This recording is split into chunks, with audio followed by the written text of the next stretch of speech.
ઊંડિયા પીપળિયા ગામે જે ક્રૂર અને ઘાતકી ડબલ મર્ડર હત્યાનો બનાવ બન્યો છે એ બાબતે આજે મેં પીડિત પરિવારની મુલાકાત લઈ મૃતકોને શ્રદ્ધાંજલિ પાઠવી, ગામજનો સાથે સંવાદ કર્યો અને આ ઘટના બાબતે અને આની પહેલાં પણ ગામજનોનો કોઈ પ્રશ્ન હોય, ગામજનોની કોઈ ચર્ચા હોય એ બાબતે મેં વિશાળ સંખ્યામાં ઉપસ્થિત લોકો સાથે વાતચીત કરતા ગામના લોકોએ મને જે કાંઈ પણ જણાવ્યું એ બાબત અંગે મેં અહીંયા હાજર પોલીસ અધિકારી શ્રી સાથે પણ વાતચીત કરી.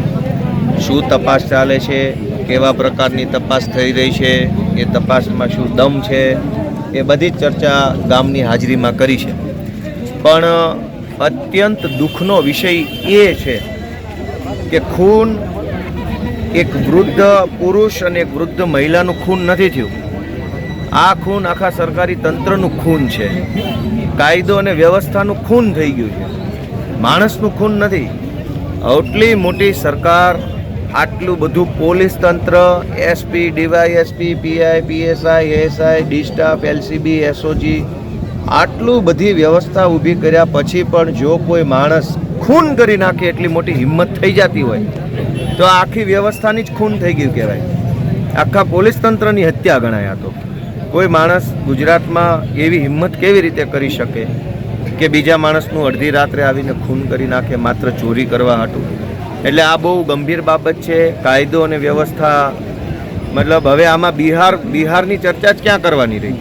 વર્ષો પહેલાં એવું કહેવાતું કે યુપી બિહારમાં આવું થાય છે, તેવું થાય છે. હવે આપણને બિહાર અહીંયા ઘર આંગણે બતાવતા હોય એવું લાગે છે. આ તો ખોટી વસ્તુ છે. આ બાબતે ગામજનોની અંદર ખૂબ જ આક્રોશ છે. લોકો ભયમાં છે કે એક ઘરે ઘટના બની છે, કાલે બીજા ઘરે બનશે. આ તો ડર ફેલાઈ ગયો. તો ડરના માહોલમાં જીવવું કેમ, કામે કેમ જવું? નાના બાળકો હોય, દીકરા દીકરીઓ હોય, વડીલો હોય, એ બધા લોકોમાં અંદર એક આક્રોશ અને ભય છે.